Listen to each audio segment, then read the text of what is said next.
बिस्मिल्लाहिर्रहमानिर्रहीम। नाज़रीन इकराम, program talk show with Naeem Khan के साथ हाज़िर खिदमत हूँ। पाकिस्तान की सियासत के दौरे शहसवार जनाब शेख रशीद अहमद साहब, जो कि 8-10 दफ़ा वफाकी वज़ीर भी रहे हैं, इक़्तिदार के साथ लगे रहना उनकी पुरानी आदत है। तो इस दफ़ा हुआ ये है कि वो रावलपिंडी NA54 से कौमी असम्बली का इलेक्शन लड़ रहे हैं। उनका कहना था कि मेरा जीना मरना जो है इमरान खान के संग है, अब मैंने सियासत सिर्फ इमरान खान के साथ करनी है। लेकिन PTI ने शेख रशीद साहब की जो अवामी मुस्लिम लीग है उसके साथ अलहाक नहीं किया, बल्कि उसी हलका में NA54 में एक अलहदा कैंडिडेट खड़ा कर दिया अपना, जिसकी वजह से शेख रशीद साहब ने आज अपनी झंडी, अपने लाल हवेली जो है उसमें से जो झंडे थे PTI के या दीगर, वो सारे उतार दिए हैं। और उनका कहना है कि मैं आज़ाद से इलेक्शन लड़ूंगा। अब उनके जो भतीजे हैं शेख राशिद शफीक, वो भी कलम दुआत के निशान पर, यानी कि जो शेख रशीद साहब की अवामी मुस्लिम लीग का निशान है उस पर लड़ रहे हैं। आपको नाज़रीन किराम ये मैं बता दूँ कि शेख राशिद शफीक गुज़श्ता इंतख़ाबात में PTI की तरफ से MNA मुंतखब हुए थे रावलपिंडी से। अब शेख रशीद साहब ने आगे क्या करना है, उनके पास कोई ऑप्शन नहीं है और इतनी उनकी पॉपुलैरिटी नहीं है कि वो बिल्कुल अपनी जमात के बलबूते पर इलेक्शन जीत जाए। तो इस मकसद के लिए उन्होंने लाल हवेली में एक मीटिंग भी की, अपने दोस्तों अहबाब को बुलाया और उनसे राय मांगी। तो सब ने कहा कि शेख साहब, आप अकेली अवामी मुस्लिम लीग के बलबूते पर इलेक्शन नहीं जीत सकते, आपको दीगर जमातों के साथ इत्तेहाद करना चाहिए। शेख साहब ने भी अब इस पर अपना जो मुखालफिन है उनके मुतल्लिक़ अपना रवैया नरम कर लिया है और वो अपनी इंतखाबी मुहिम चला रहे हैं। नाज़रीन का देखना ये है कि इन दो हलकों में NA54 में शेख रशीद साहब का मुकाबला है मुस्लिम लीग नवाज़ के जनाब हनीफ अब्बासी साहब के साथ। हनीफ अब्बासी साहब भी अल्फाज की चोटें लगाने में बड़े माहिर हैं, क्योंकि वो साहब का उनका जमात इस्लामी से तल्लुक़ था। इसी तरह शेख रशीद साहब भी ज़बानी चोटें लगाने में बड़े माहिर हैं और कई पार्टियां उनकी इस बात पे उनसे खफा भी हैं कि ये बहुत सख्त बातें करते हैं।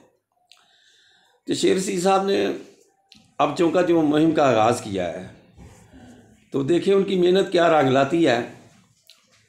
लेकिन वाकफान हाल का कहना है कि हर तरफ से ट्रेन मिस हो गई है। शेख रशीद साहब की ट्रेन इलेक्शन जीतने की मिस हो गई है। अल्लाह का हमारी दुआ है अल्लाह कर वो जीत जाए, क्योंकि सियासत में अपोजिशन भी बड़ी ज़रूरी है और शेख साहब अपोजिशन में एक अच्छा मुकाम रखते हैं। अब अगर वो इलेक्शन जीत जाते हैं तो ये एक बहुत बड़ी बात है, बहुत बड़ी बात है। उनका हल्का फिर गिना जाएगा, समझा जाएगा। अदरवाइज़ जो मुखालफिन है उनके, वो बड़े पावरफुल हैं और PTI ने जिस तरह अपना उम्मीदवार उधर दिया है, जिससे शेख रशीद साहब की जो पॉपुलैरिटी है, जो बातें थीं, जो वादे थे, वो बड़े नीचे चले गए हैं। उनके हल्का के लोग ही उन्हें कहते हैं कि PTI ने आपके साथ क्या किया, क्यों इधर उम्मीदवार दिया, हल्का खाली छोड़ देते, जैसे बड़े सारे छोड़े हुए हैं। इन बातों का शेख रशीद साहब के पास कोई जवाब नहीं है।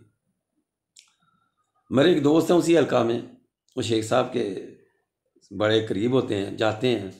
उनका भी कहना था कि शेख रशीद साहब ने इस दफ़ा जो इंतखाबी मुहिम शुरू की है, दोस्तों से ज़्यादा राब्ते बढ़ा दिए हैं और हर दोस्त जो जिनसे वो नहीं भी मिले थे, हालांकि उसका ये भी कहना है कि शेख साहब इतवार को सब दोस्तों से मिलते हैं, लेकिन इस दफ़ा वो इतवार की बजाय जुमा को भी मिल रहे हैं, यानी उन्होंने अपने राब्ते बढ़ा दिए हैं।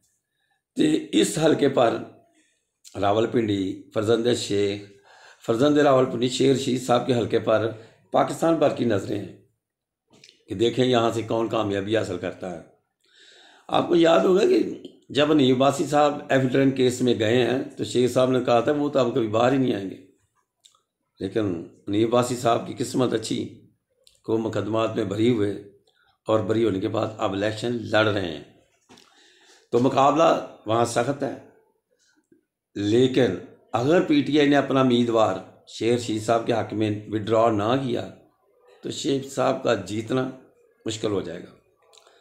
नाज़रीन किराम, ये सारी बातें बताने का मकसद है कि शेर रशीद साहब हमारे एक मुल्क के मायानाज सियासतदान हैं, उन पर नाज करना चाहिए। उन्होंने 8-10 दफ़ा वफाकी वज़ीर रहे हैं, जेलें काटी हैं, दोस्तों से दोस्ती की है, लेकिन बाज़ औक़ात मजबूरी भी हो जाती है। लेकिन शेख साहब ने अब अपनी किश्तियाँ जला के खुद ही तैरना शुरू कर दिया है। अब देखें 8 फरवरी 2024 को इलेक्शन में वो क्या पोजीशन हासिल करते हैं, कामयाबी उनके मुकद्दर बनती है या नाकामी होती है, ये बातें तो अल्लाह जानता है, बात की हैं।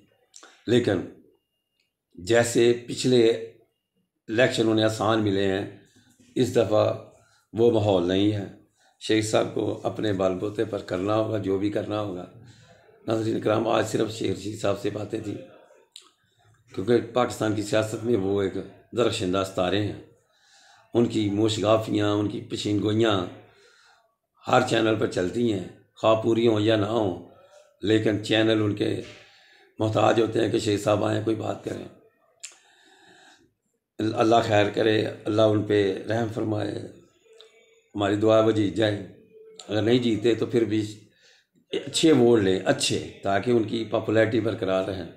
नाज़रीन किराम, चैनल को सब्सक्राइब कीजिएगा, शेयर कीजिएगा, लाइक कीजिएगा, दुआ में याद रखिए। अल्लाह ताला आपका हामी नासर हो। मिलते हैं अगले प्रोग्राम में। अस्सलामु अलैकुम वरहमतुल्लाहि वबरकातुहू।